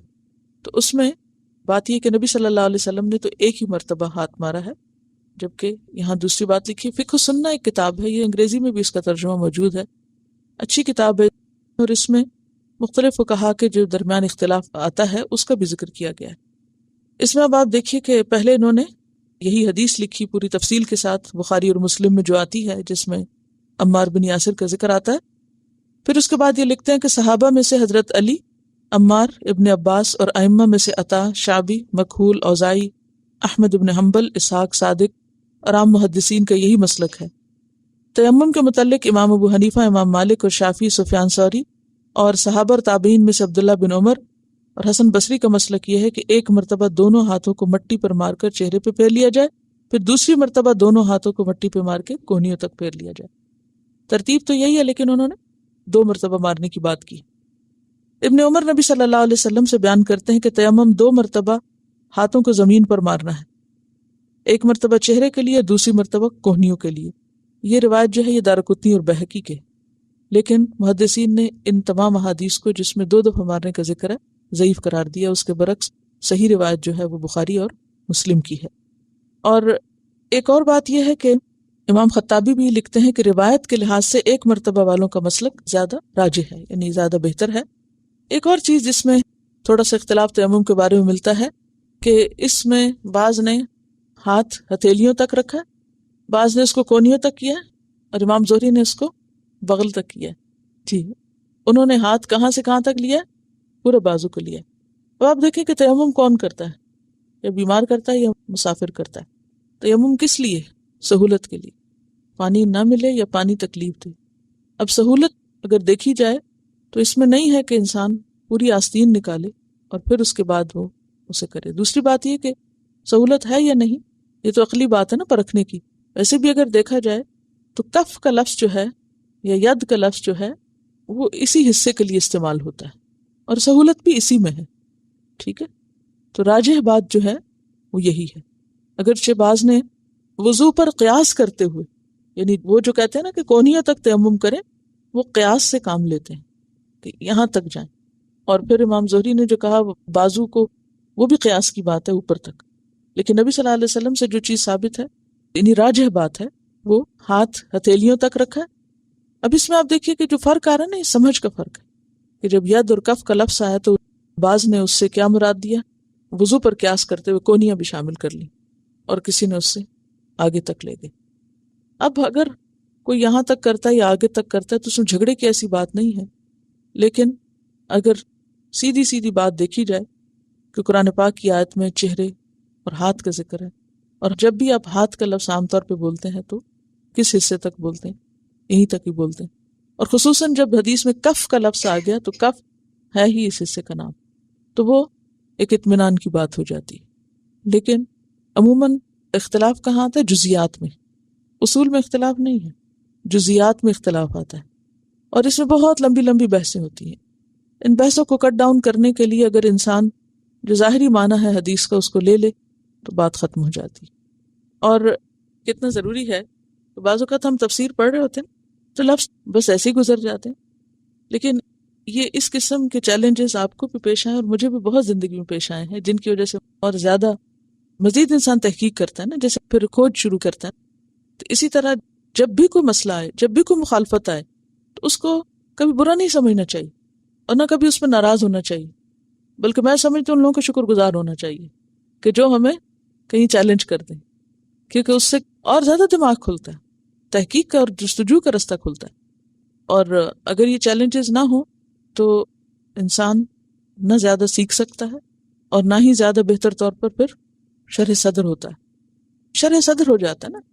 دیکھیے چیزیں بہت ساری ہوتی ہیں، لیکن اس میں سے جو چناؤ ہے اور اس کے لیے دلیل، اس سے انسان کو ایک اطمینان کی کیفیت ہوتی ہے. اگر انسان کا دل حق کے لیے کھلا ہو اور تعصب ہو اگر کہ نہیں چونکہ میرا قلبی رجحان اس کی طرف ہے یا فلاں کی طرف ہے، تو پھر مشکل ہوتی ہے. وَاذْکُرُوا، اور یاد کرو. کیا یاد کرو؟ نعمت اللہ، اللہ کی نعمت. کون سی نعمت؟ اسلام کی نعمت. علیکم، جو تم پر ہے. تم سے مراد کون ہے یہاں؟ ایمان والے، کہ اے ایمان والو. اور ایمان والو تو یہاں سامنے نہیں لکھا ہوا، پچھلی آیت سے متعلق ہے کیونکہ واو کے ساتھ جوڑا گیا اس کو. وَاذْکُرُوا، اور یاد کرو اللہ کی نعمت، یعنی نعمت اسلام کو جو اس نے تم پر مکمل کی. اور نعمتیں یاد کرنے کے لیے کس لیے کہا جاتا ہے؟ تاکہ انسان کے اندر شکر کے جذبات پیدا ہوں، اور تاکہ انسان خوشی کے ساتھ اللہ کی اطاعت کر سکے، اللہ کی عبادت کے لیے تیار ہو. کیونکہ انسان کی یہ کمزوری ہے کہ جس سے انسان کو فائدہ پہنچتا ہے، انسان خود بخود اس کی طرف جھکنے لگتا ہے، اس کی طرف مائل ہونے لگتا ہے. یعنی جہاں سے بھی فائدہ ہوگا انسان ادھر ہی مائل ہو جائے گا، ادھر ہی جھک جائے گا، اسی کا ہو جائے گا. تو یہاں پر اللہ کی نعمتوں کو یاد کرنے کے لیے کہا گیا تاکہ انسان کدھر کو جھکے؟ اللہ کی طرف. عام طور پر ہم بندوں کے احسان پھر بھی یاد رکھ لیتے ہیں، لیکن اللہ کی ان گنت نعمتیں جو ہمارے دائیں بائیں ہر طرف ہیں، انہیں ہم بھولے رہتے ہیں. تو اسی لیے بار بار نعمتوں کی یاد دہانی کی بات ہو رہی ہے. وَمِيثَاقَهُ، اور اس کا میثاق. میثاق کس کو کہتے ہیں؟ پختہ عہد. الذی، وہ جو، واثقکم بہ، اس نے تم سے مضبوط باندھا تھا. کس میثاق کی طرف اشارہ ہے؟ وعدہ الست کی طرف اشارہ ہے. کیا ہوا تھا وعدہ الست میں؟ کہ اللہ تعالیٰ نے آدم علیہ السلام کو پیدا کرنے کے بعد پھر ان کی پشت سے تمام روحوں کو پیدا کیا اور ان سب کو اپنے سامنے کھڑا کیا اور ان سے پوچھا کہ الستُ بربکم، کیا میں تمہارا رب نہیں ہوں؟ تو سب نے کہا کہ آپ ہمارے رب ہیں، اور اس وقت لوگوں نے اللہ کو ماننے کا اقرار بھی کیا اور اللہ کی باتوں کو ماننے کا بھی اقرار کیا۔ تو اسی میثاق کی طرف یہاں اشارہ ہے کہ تم نے جس سمع و اطاعت کا وعدہ کیا تھا اس کو نبھاؤ بھی۔ اور بعض لوگوں نے اس میثاق سے مراد مختلف مقامات پر ہونے والی بیعت کو بھی لیا ہے کہ جو نبی صلی اللہ علیہ وسلم سے اللہ کے نام پر تم نے وعدہ کیا۔ اذ قلتم، جب تم نے کہا تھا، سمعنا، سنا ہم نے، واطعنا، اور اطاعت کی ہم نے، کہ ہم نے سن لیا جو اللہ کا حکم ہے اور ہم نے اطاعت کی جو اس حکم میں موجود ہے، ورنہ خالی سننے کا تو کوئی فائدہ نہیں ہوتا نا۔ واتقوا اللہ، اور ڈرو اللہ سے۔ کس طرح؟ صرف دل میں یا پھر اس کا اظہار عمل میں بھی ہو؟ عمل میں بھی اظہار ہو۔ حق تقاتہ، ان اللہ، بے شک اللہ تعالی، علیم، خوب جاننے والا ہے۔ کیا مراد ہوتی ہے جب خوب جاننے کی بات ہوتی؟ کہ اس کا علم ہر چیز کو شامل ہے، اور ہر چیز سے مراد کون سی چیز ہے؟ ہر سے مراد کیا ہے؟ میں ہر کی ڈیفینیشن پوچھ رہی ہوں۔ ہر چیز کو جاننے والا ہے تو ہر چیز کیا ہے؟ ظاہر اور باطن، غیب اور حاضر، زمینوں میں ہے جو کچھ اور آسمانوں میں ہے، سب کچھ جو دلوں میں ہے اور جو ہماری زبان پر ہے۔ تو علیم، خوب خوب جاننے والا ہے۔ بذات الصدور، یہاں خاص طور پر سینوں کے اندر جو چیز ہے اس کا ذکر کیا گیا، اور وہ کیا ہے سینوں کے اندر؟ صدور صدر سے ہے نا، کیا ہے سینوں میں؟ دل، دلوں کا حال جاننے والا ہے، یہ مراد ہے، ٹھیک ہے، دلوں کا حال جاننے والا ہے۔ تو خلاصہ کیا ہے آیت کا؟ کہ اے ایمان والو، تم اللہ کی نعمتوں کا ذکر کیا کرو، اور اس کے ساتھ ساتھ اور کس چیز کو یاد رکھا کرو؟ اللہ سے کیے ہوئے وعدے کو۔ ایک تو ہم نے وہاں پر وعدہ کیا، اور پھر مسلمان ہوتے وقت بھی ہم سب کا ایک عہد ہے کہ ہم اللہ کو ماننے کے ساتھ ساتھ اس کا حکم بھی مانیں گے، اور ہم سب نے یہ اقرار کیا کہ سمعنا و اطعنا، اور پھر اس کے ساتھ ساتھ اللہ کا تقوی بھی ضروری ہے، اور تقوی کا مقام کہاں ہے؟ دل میں، اور اللہ دلوں کو جانتا ہے۔ اچھا، اگر اللہ دل کے حال کو جانتا ہے تو اس کو یہ بھی پتا ہے کہ کس دل میں تقوی کا لیول کیا ہے، کیونکہ زبان سے تو ہر ایک یہ کہتا ہے میں اللہ سے ڈرتا ہوں۔ کوئی ہے جو یہ کہتا ہوں میں نہیں ڈرتا اللہ سے؟ کوئی نہیں کہتا، لیکن کون کتنا ڈرتا ہے یہ اللہ ہی کو پتا ہے، اور اس کا انسانوں کو پتا کتنا چلتا ہے؟ عمل کے ذریعے، کہ کس کا پھر عمل کتنا اللہ کے حکم کے مطابق ہے۔ سمعنا کے ساتھ اطعنا کا وعدہ کس کس نے پورا کیا ہے؟ پھر فرمایا یا ایھا الذین آمنو، اے لوگو جو ایمان لائے ہو، کونو، ہو جاؤ، بن جاؤ، کیا؟ قوامین، قوامین، قوامین کس کی جمع ہے؟ قوام کی، اور قوام کس سے ہے؟ قائم سے۔ کس کا صیغہ؟ مبالغے کا۔ قائم کہتے ہیں کھڑے ہونے والے کو، اور لفظی معنی کیا قوام کا؟ کھڑے ہونے والے، یعنی مضبوطی کے ساتھ کھڑے ہونے والے، خوب اچھی طرح درست کھڑے ہونے والے۔ تو پھر کیا معنی ہے اس کا؟ مضبوطی سے قائم رہنے والے، کس پر؟ یا تو انصاف پر، یہ جو آگے آ رہا ہے قوامین بالقسط، یا پھر اللہ کی اطاعت پر۔ یہ پچھلی بات کی ہی تاکید ہے یہاں، سمجھ رہے؟ وہ جو سمعنا اور اطعنا کی بات ہوئی ہے نا، اسی کی یہاں تاکید ہو رہی ہے کہ چونکہ اللہ کو تقوی کا بھی پتا ہے، تمہارے دلوں کا حال بھی پتا ہے کہ کتنی تم اطاعت کرتے ہو، کتنا ماننا چاہتے ہو اور کتنا نہیں، تو تم کیا کرو؟ مضبوطی سے قائم ہو جاؤ اپنے عہد پر، اطاعت پر، اللہ کی فرما برداری پر، للہ، اللہ کی خاطر۔ اب یا تو آپ للہ کو پیچھے لگائیں، قوامین للہ، اللہ کی خاطر، یعنی اللہ کی خاطر اللہ کی اطاعت کرو پورے اخلاص کے ساتھ، ٹھیک ہے؟ یا پھر آپ اس کو یوں پڑھیں، کونوا قوامین الگ اور للہ شہداء، اللہ کے لیے گواہ بن جاؤ۔ شہداء کس کی جمع ہے؟ شاہد اور شہید کی، شاہد اور شہید کی جمع ہے شہداء۔ تو شہداء کون ہوتے ہیں؟ شہداء کا کیا کام ہوتا ہے؟ دیکھیے، شاہد کس کو کہتے ہیں؟ گواہ کو کہتے ہیں۔ یعنی اگر کہیں گواہی دینے کا موقع آئے تو کسی سے نہ ڈرو، گواہی اللہ کی خاطر دو، اللہ سے ڈر کے دو، ٹھیک ہے؟ اللہ کے لیے گواہی دینے والے بنو۔ اور شہید کا معنی کیا ہوگا؟ پیچھے آپ پڑھ چکے ہیں قرآن پاک میں، وَكَذَلِكَ جَعَلْنَاكُمْ أُمَّةً وَسَطًا لِتَكُونُوا شُهَدَاءَ، اور وہاں شہداء کا واحد کیا ہے؟ شہید۔ وَيَكُونَ الرَّسُولُ عَلَيْكُمْ شَهِيدًا، تو رسول شہید کس معنی میں ہے؟ گواہ۔ کس چیز کی گواہی؟ دین کو آگے پہنچانے کی گواہی، دین کی گواہی۔ سمجھ رہے؟ زیادہ تو نہیں کمپلیکیٹڈ ہوگی۔ دیکھیے، سب سے پہلے ہے کونوا قوامین، حکم نمبر 1 کہ ہم سب کو قوام بننا ہے۔ اور قوام یہاں پھر نسبت کے لیے ہوگا، مبالغے کے لیے نہیں، کہ ہمیں قائم ہونا ہے کس پر؟ حق پر، اپنی ذاتی زندگی میں۔ سمجھ گئے؟ ہمیں کیا بننا ہے؟ قوام۔ کیسے؟ حق پر قائم ہونے والے، ٹھیک ہے نا؟ واضح؟ اللہ کی اطاعت پر قائم ہونے والے بننا، یہ تھا نمبر 1 حکم۔ پھر فرمایا للہ شہداء، اللہ کے لیے گواہی دینے والے بنو، یہ ہے نمبر 2 حکم، ٹھیک ہے؟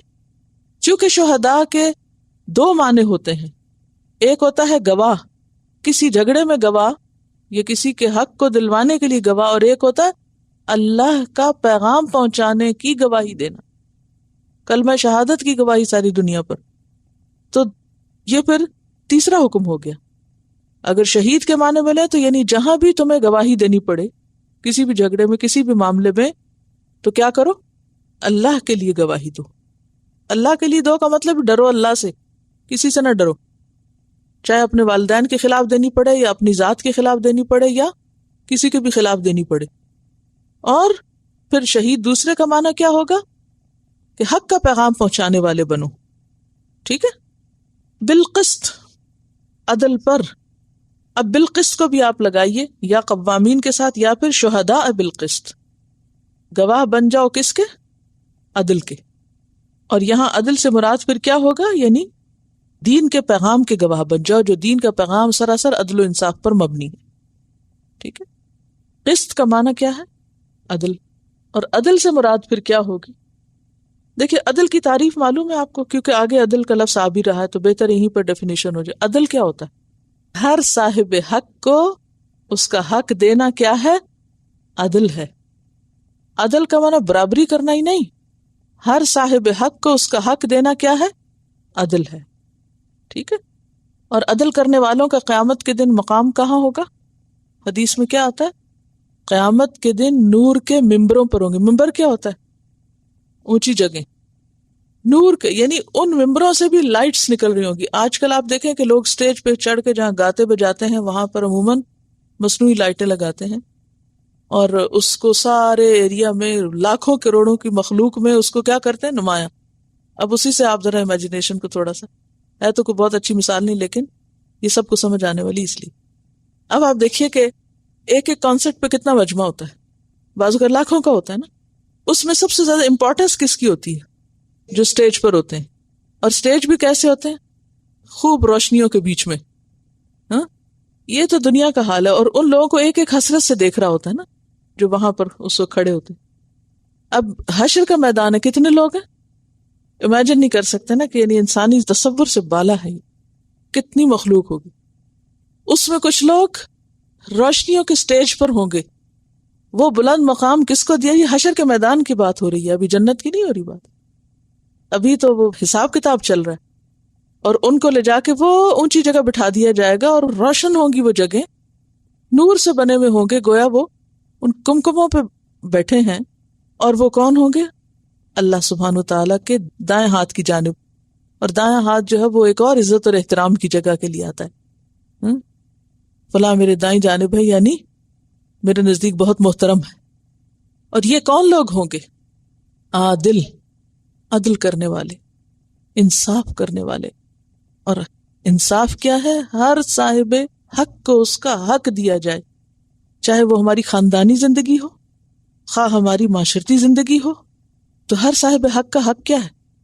مثلا ماں کا حق جو ہے وہ سب کے حقوق سے بڑھ کر ہے. تو سب سے پہلا حق بندوں میں ماں کا حق ہے، پھر اس کے بعد باقی رشتوں کے جو بھی حق ہیں، جیسے قرآن پاک میں آتا ہے کہ وَبِذِي الْقُرْبَى وَالْيَتَامَى وَالْمَسَاكِينِ وَالْجَارِ ذِي الْقُرْبَى وَالْجَارِ الْجُنُبِ وَالصَّاحِبِ بِالْجَنبِ وَابْنِ السَّبِيلِ. یہ جتنے بھی لوگ ہیں جن جن کا بھی ہم پر جو حق ہے. پھر آپ دیکھیں کہ بڑوں کا حق ہے، چھوٹوں کا حق ہے، بیوی کا حق ہے، شوہر کا حق ہے.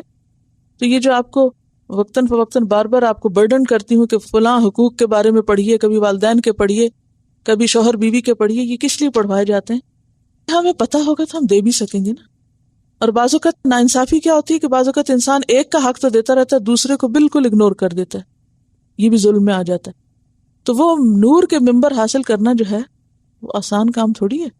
اس میں انسان کو بعض اوقات پھر اپنے خلاف بھی جانا پڑتا ہے، اپنے والدین کے خلاف بھی جانا پڑتا ہے، اپنے عزیزوں رشتہ داروں کے خلاف بھی جانا پڑتا ہے. اور خاص طور پر اگر کسی کو خصوصی طور پر کوئی جج بنا کے عدالت میں انصاف کی کرسی پہ بٹھا دیا جائے تو وہاں یہ انصاف کرنا کانٹوں پہ کھڑا ہونا ہوتا ہے کہ انسان ہر طرح کے جذبات سے اوپر اٹھ کے صرف اور صرف انصاف کا فیصلہ کرے، خواہ کوئی اپنا رشتہ دار ایک طرف کھڑا ہو یا کوئی پسندیدہ ترین محبوب ترین انسان کھڑا ہو. تو ایسے میں اگر کوئی شخص، خصوصاً جو ذمہ دار لوگ ہوتے ہیں، ان کو عدل کی بہت ضرورت ہوتی ہے. ماں باپ کی حیثیت میں آپ کو اپنے بچوں کے درمیان عدل کی ضرورت ہے، اسی طرح باقی بھی تمام انسانوں اور رشتوں کے ساتھ. تو عدل کیا ہوتا ہے؟ ہر صاحب حق کو اس کا حق دینا. تو ایسے لوگ قیامت کے دن سب سے اعلی مقام پر ہوں گے، کیونکہ یہ حقیقت میں مشکل چیز ہے. تو یہاں پر کیا حکم دیا جا رہا ہے؟ کونوا قوامین، یا تو لگے گا بالقسط، انصاف پر قائم ہو جاؤ، اور یہ وہی مفہوم بنے گا جو آپ پیچھے کہاں پڑھ چکے ہیں؟ سورۃ النساء میں پڑھ چکے ہیں نا یہ. یا پھر کیا ہوگا؟ قوامین سیپریٹلی ڈیل کریں گے اس کو، یعنی اطاعت پر قائم ہونے والے. اور پھر للہ شہداء، چاہے عدالت میں گواہی دینی ہو یا اپنے گھر میں دینی ہو یا کہیں بھی دینی ہو، تو حق کی گواہی دینے والے. ولا یجرمنکم، اور نہ آمادہ کرے تم کو، نہ ابھارے تم کو. جرم کا کیا معنی ہوتا؟ برنگیختہ کرنا، ابھارنا. نہ ابھارے تم کو شنآن قوم، کسی قوم کی دشمنی، کسی قوم کی دشمنی تم کو اس بات پہ آمادہ نہ کرے، الا اللہ تعدلو، کہ تم عدل نہ کرو، عدل سے رک جاؤ. اعدلو، عدل کرو، ہوا اقرب للتقوی، وہ تقوی کے زیادہ قریب ہے. اب آپ دیکھیے کہ یہ ہے ہمارا دین جو ہمیں کیا سبق دے رہا ہے کہ کس کے ساتھ عدل کرو؟ دشمنوں کے ساتھ. یہ ہے عدل. اور جو دین دشمنوں کے ساتھ عدل کرنے کو کہہ رہا ہو، اس دین کی تعلیم میں اپنوں کے ساتھ عدل کا پھر کیا مقام ہوگا؟ سوچئے ذرا. اپنے ہی رشتہ داروں کے ساتھ، اپنے ہی عزیزوں کے ساتھ، اپنے ہی قریبی لوگوں کے ساتھ.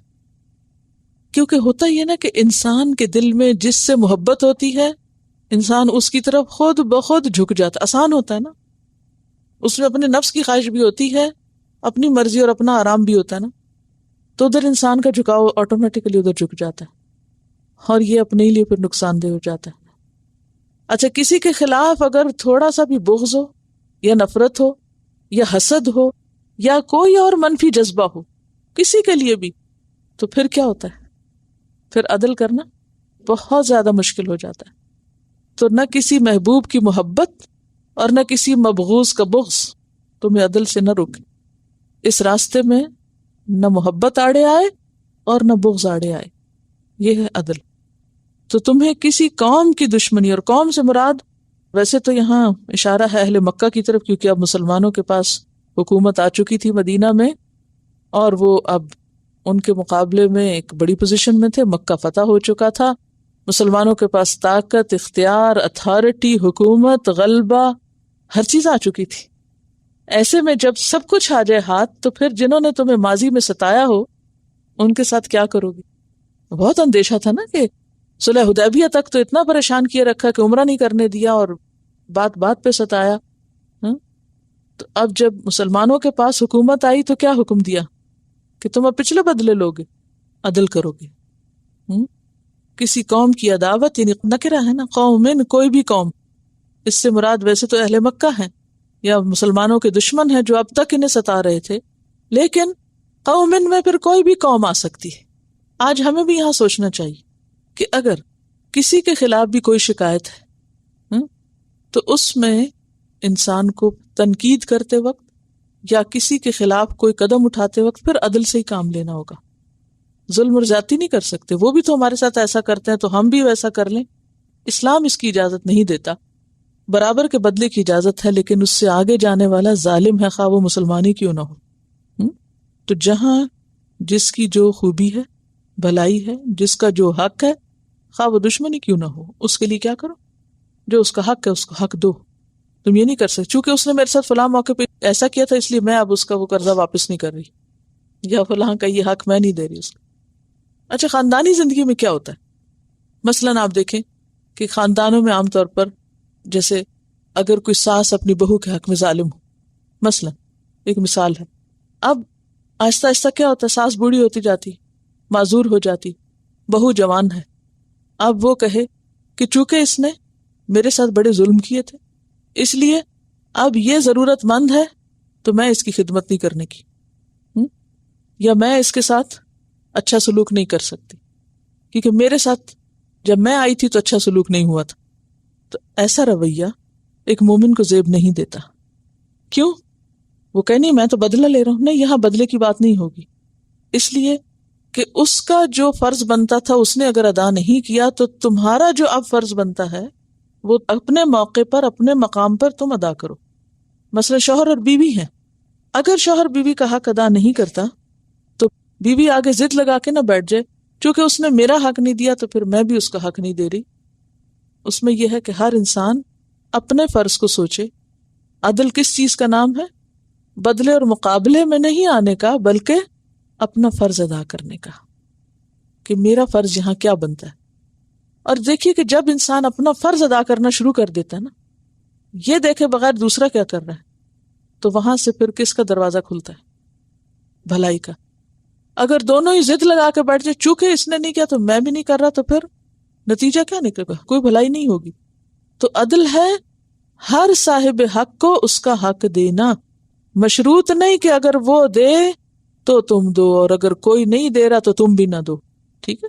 تو دشمنوں کے ساتھ تمہیں زیادتی نہیں کرنی، عدل کرنا ہے، کیونکہ عدل تقوی کے قریب ہے. یہ نہیں کہا عدل تقوی ہے، کیا کہا؟ عدل تقوی کے قریب ہے. کیوں؟ کیونکہ بعض اوقات تو انسان عدل کرتا ہے اللہ کی خاطر اور بعض اوقات کرتا ہے لوگوں کی خاطر. کیسے؟ مثلا اگر اللہ کی خاطر کیا تو یہ کیا ہے؟ تقوی. اور اگر اللہ کا خیال نہیں ہے دل میں، صرف بندوں کو دکھانے کے لیے کیا. بعض اوقات لوگ کیا کرتے ہیں، کسی کے ساتھ اچھا کرتے ہیں کس لیے کہ ہائے لوگ کیا کہیں گے، یا لوگوں سے کچھ تعریف چاہنے کے لیے، یا ویسے ہی کہ اگر میں نے نہ کیا تو لوگ بہت باتیں بنائیں گے مجھ پہ. اچھا، بعض اوقات کیا ہوتا ہے کہ جیسے ماں باپ اور بچوں کے درمیان کوئی ناراضگیاں ہو جاتی ہیں. اچھا، وہ جناب بچے چھوڑ کے چلے گئے، اب کیا ہوتا ہے کہ ویسے وہ بالکل نہیں پوچھتے، نہ ان کی ضروریات نہ کچھ اور، بس دل میں یہ رکھتے چونکہ ماں باپ نے ہمیں فلاں چیز نہیں دی تھی یا فلاں ہمارا کام نہیں کیا تھا یا ہماری نہیں مانی تھی اس لیے ہم بھی نہیں پوچھ رہے ماں باپ کو. ہاں، اگر وہ فوت ہو جائے تو پھر ضرور پہنچتے ہیں، زندہ نہیں پوچھتے، مر جائیں تو ضرور پوچھتے. وہ کیوں پوچھتے ہیں؟ لوگ کہیں گے کہ ماں باپ کے جنازے پہ بھی نہیں پہنچا. بھی اب پہنچنے کا کیا فائدہ؟ جب زندہ تھے تو تمہیں توفیق نہ ہوئی شکل دیکھنے کی، تو جب مر گئے تو پھر اللہ کی خاطر جا رہے ہو، ماں باپ کو تو کچھ نہیں ملا نا. یہ ہمارے معاشرے میں ہے نا یہ سب چیزیں. تو یہ عدل کے رویے تو نہیں نا، یہ تو دکھاوے کی باتیں ہیں، یہ تو رسمیں ہیں. پھر تو عدل کرو، وہ تقوی کے قریب ہے. تو کون سا عدل تقوی کے قریب ہے؟ جو اللہ کی خاطر ہو، اور جو دنیا کو دکھانے کے لیے ہو تقوی نہیں ہے، وہ تو منافقت ہے. واتقوا اللہ، اور اللہ سے ڈرو. ان اللہ خبیر بما تعملون، بے شک اللہ خبر رکھنے والا ہے ساتھ اس کے جو تم عمل کرتے ہو، یعنی تمہارے اعمال کو اللہ دیکھتا ہے۔ اچھا جناب، تو آیت کا خلاصہ کیا ہے؟ خلاصہ یہ ہے کہ شیطان بندوں کو گمراہ کرنے کے لیے سب سے زیادہ جو بڑا حربہ استعمال کرتا ہے وہ ان کے درمیان ناچاکی اور نا اتفاقی پیدا کرنے کا ہے۔ ٹھیک ہے، شیطان بندوں کو اپنے پھیر میں لانے کے لیے، اپنے جھانسے میں لانے کے لیے، اپنا بنانے کے لیے سب سے زیادہ ان کے درمیان کیا کرتا ہے؟ ناچاکی، نا اتفاقی، اختلاف پیدا کرتا ہے، دشمنی پیدا کرتا ہے۔ اچھا، جو ہی آپ کی کسی کے ساتھ ناچاکی ہوتی ہے تو پھر کیا ہوتا ہے؟ آپ اللہ کی اطاعت کتنی کرتے ہیں؟ چلیے سوچیے، اگر ریسنٹلی آپ نے کسی کے ساتھ کوئی ناچاکی کی ہوئی ہے تو کیا ہوتا ہے؟ دماغ میں خیال کیا آتے ہیں؟ کہہ رہی ہیں ہر وقت وہی خیال آتے ہیں، نماز بھی ٹھیک نہیں ہوتی۔ اچھا، پھر شیطان کا ہو گیا نا فائدہ، مزہ ہو گیا شیطان کا تو نماز میں وہی خیال۔ اچھا، اور کیا ہوتا ہے؟ سارے اس کے جو احسان ہے وہ بھلا دیے، اس کی صرف برائیاں یاد رکھی۔ اور کیا ہوتا ہے؟ وہ کیا کرتا ہے؟ تجسس میں لگ جاتا ہے، اچھا اور تمہیں اس کی برائی کیا پتا ہے، تاکہ میں اپنے اس کو تقویت دے سکوں۔ غیبت کا سلسلہ شروع ہو جاتا ہے۔ اچھا، اس سے بھی نہیں دل ٹھنڈا تو پھر بہتان تراشی شروع ہو جاتی ہے، کیونکہ اب کوئی برائی تو ویسے ملی نہیں، کوئی سالڈ پروف تو نہیں ملا، تو اب کیا ہے؟ الزام تراشی شروع کی جائے، کو من گھڑت بات، اور شیطان وہ بھی بڑی اچھی طرح ایسی باتیں دماغ میں ڈال دیتا ہے۔ اور کیا ہوتا ہے؟ حق دینے کا معاملہ تو پھر حق نہیں دیتا انسان۔ اور کیا ہوتا ہے؟ پارٹی بازی شروع ہوتی، یہ اپنے ساتھ کچھ کو ملا لیتا ہے، وہ اپنے ساتھ کچھ کو ملا لیتا ہے۔ تو سب سے زیادہ شیطان جس راستے سے انسان پر قابو پاتا ہے وہ اختلاف اور دشمنی کا راستہ ہے۔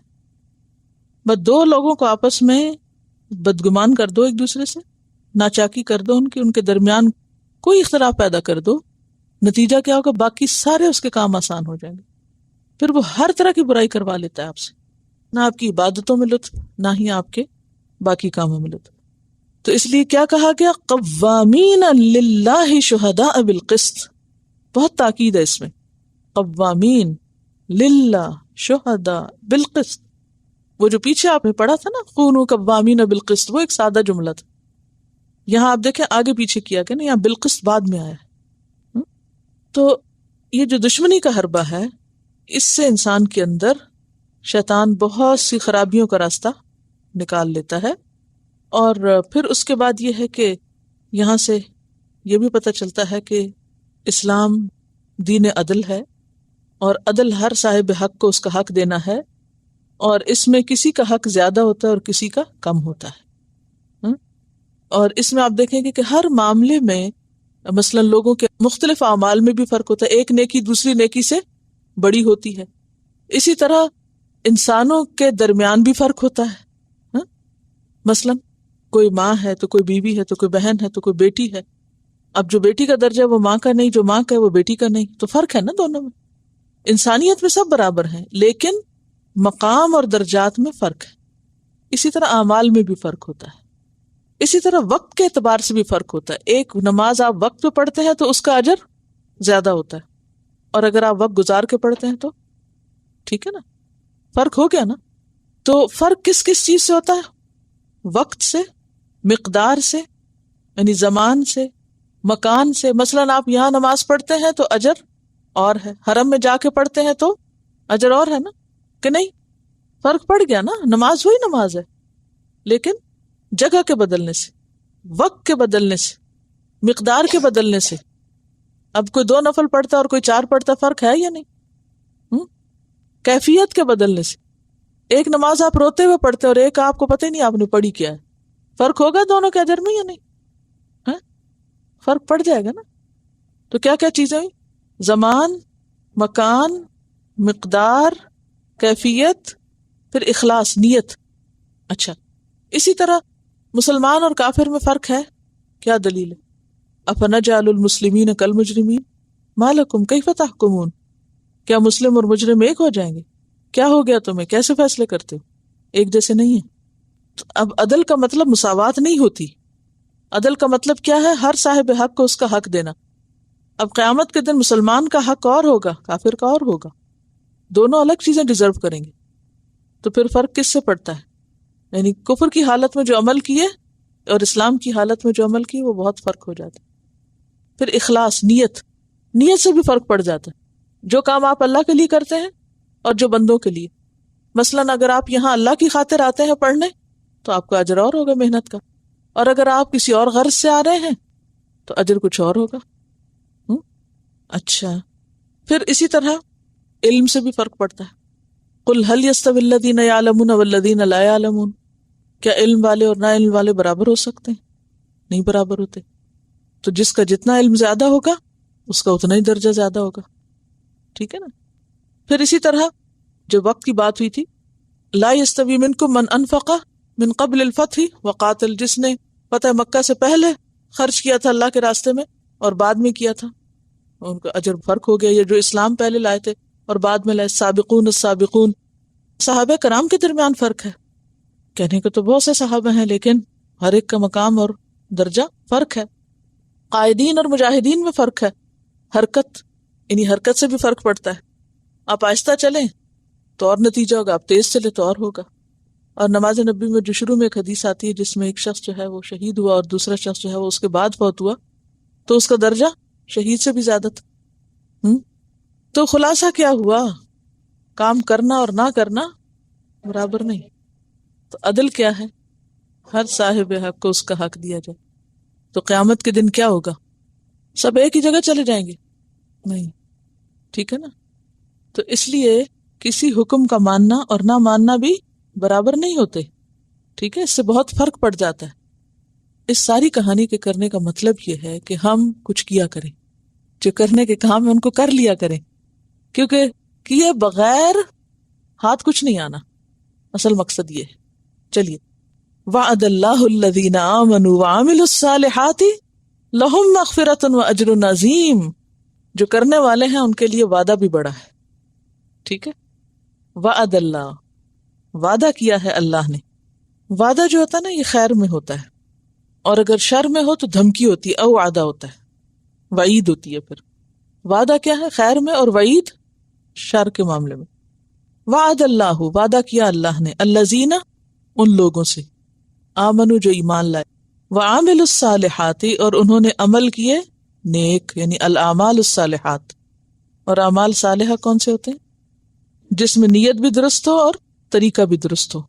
کیونکہ جو آپ کے طریقے پر نہیں وہ عمل ریجیکٹڈ ہے. من عمل عملا لیس علیہ امرنا فہو رد. ایسے لوگوں کے لیے کیا ہے؟ لہم مغفرہ، ان کے لیے مغفرت، بخشش، و اجر عظیم، اور اجر ہے عظیم، بہت بڑا. اور کس کے لیے کتنا بڑا؟ جیسے جیسے جس کے کام. والذین کفروا وکذبوا بآیاتنا، اور وہ لوگ جنہوں نے کفر کیا اور ہماری آیات کو جھٹلایا، اولئک اصحاب الجحیم، یہ لوگ کیا ہیں؟ جہیم والے ہیں، جہنم والے ہیں. جہیم کا کیا معنی ہے؟ جیم ہے میم، جہم کا مطلب ہوتا ہے شیر کا گھورنا. تو شیر کا گھورنا جو ہے وہ بہت خطرناک چیز ہے. تو جہنم بھی جو ہے وہ مرصاد ہے، مرصاد میں، یعنی کہ وہ بھی اپنے شکار کو دیکھ رہی ہے کون کون آتا ہے. اور جہیم کو جہیم اس کی گہرائی اور اس کے اندھیرے کی وجہ سے بھی کہا گیا ہے. تو والذین کفروا، اور وہ لوگ جو نہ مانے، ایمان کا اپوزٹ پیچھے تھا نا، جو ایمان لائے. اور ایمان میں پھر وہ سارے یاد رکھیں، ایمان باللہ و ملائکہ، کتب، رسل، سب. اور یہاں ان میں سے کسی ایک چیز کو نہ مانے. وکذبوا، اور انہوں نے کیا کیا؟ جھٹلایا. پیچھے کیا تھا؟ تصدیق. یہ جو عمل الصالحات ہے یہ کیا ہے اصل میں؟ تصدیق. اور کذبوا کیا ہے؟ تکذیب. ٹھیک ہے. تو وہاں ایمان اور عمل صالح کی بات تھی. ایمان ماننا ہے اور عمل صالح تصدیق کرنا ہے. یہاں اس کے اپوزٹ کیا آئے ہیں؟ کفر اور تکذیب آئی ہے. کفر کیا ہے؟ نہ ماننا. اور تکذیب کیا ہے؟ جھٹلانا. کیسے؟ عمل نہ کرنا. تصدیق عمل کرنا اور تکذیب عمل نہ کرنا. تصدیق بالجوارح ہے نا. بآیاتنا، ہماری آیات کو. آیات کون کون سی ہیں؟ کونی اور شرعی. کونی کون سی آیات ہیں؟ یہ جو کچھ بھی آپ کو نظر آتا ہے. اگر کوئی یہ نہ مانے کہ اللہ نے بنایا، کوئی کہے کہ جیسے نمرود نے کہا تھا، کیا کہا تھا؟ اس نے کہا تھا کہ میں زندہ کرتا ہوں اور میں موت دیتا ہوں. ٹھیک ہے. تو ابراہیم علیہ السلام نے کہا اللہ تعالیٰ سورج کو مشرق سے لاتا تو مغرب سے لاؤ، تو وہاں وہ یہ نہیں کر سکا تھا. لیکن فرعون نے اس سے آگے بڑھ کے کہا تھا کہ یہ ساری نہریں میری ہیں. الیس لی ملک مصر، کیا میرے لیے مصر کی بادشاہت نہیں؟ وہذہ الانہار تجری من تحتی، اور یہ نہریں جو میرے نیچے بہتی ہیں یعنی میرے ملک میں ہیں، میں ان کا مالک نہیں ہوں. وہ ان کو اللہ کی چیز نہیں سمجھتا تھا، وہ کیا سمجھتا تھا؟ میری. تو کسی بھی چیز کے بارے میں یہ عقیدہ رکھنا کہ یہ فلاں کا کمال ہے اللہ کی بجائے، تو یہ کیا ہو جاتا ہے؟ یہ بھی کفر ہو جاتا ہے. اور شرعی آیات کون سی ہیں جس سے شریعت کا کوئی حکم پتہ چلے؟ مثلا جیسے ابھی پہلی آیت ہم نے پڑھی یا ایھا الذین آمنوا اذا قمتم الی الصلاۃ، یہ آیت کیا ہے؟ شرعی آیت ہے جس میں شریعت کا ہمیں ایک حکم پتہ چل رہا ہے. تو جو لوگ اللہ کی آیات کو جھٹلائیں، چاہے کائنات کی نشانیوں کو اللہ کی بجائے کسی اور سے منسوب کریں یا قرآن کی باتوں کو عمل کر کے نہ دیں، اولئک اصحاب الجحیم، یہ سب لوگ کہاں جائیں گے؟ جہنم میں جائیں گے. اور ویسے بھی جنت کے بعد جہنم کا ذکر کیا ہے؟ عدل. اور اس سے یہ پتہ چلتا ہے کہ انسان جب اچھا کام کرے تو اس کو خوشخبری دینی چاہیے، اسے امید رکھنی چاہیے، اور اگر کوئی برا کرے تو اسے کیا کرنا چاہیے؟ ڈرنا چاہیے. اچھا، ہماری امید کب ہوتی ہے؟ ہم دونوں حالتوں میں امید میں رہتے ہیں. اچھا کریں تو تب بھی خوش ہو جاتے ہیں، اور اگر غلط کریں تب بھی کہتے ہیں کوئی فرق نہیں پڑتا، سب ٹھیک ہے، اللہ غفور الرحیم ہے. ہر غلط کام کے اوپر بھی یہی کہتے ہیں. تو اصل طریقہ کیا ہے کہ جب انسان اچھا کام کرے تو اچھی امید رکھے، اور برا کام کرے تو ڈرنا چاہیے. غلط کام کر کے بے خوف نہیں ہونا چاہیے، الٹ نہیں کرنا چاہیے. وآخر دعوانا ان الحمد للہ رب العالمین. سبحانک اللہم وبحمدک، نشہد ان لا الہ الا انت، نستغفرک ونتوب الیک. السلام علیکم ورحمۃ اللہ وبرکاتہ.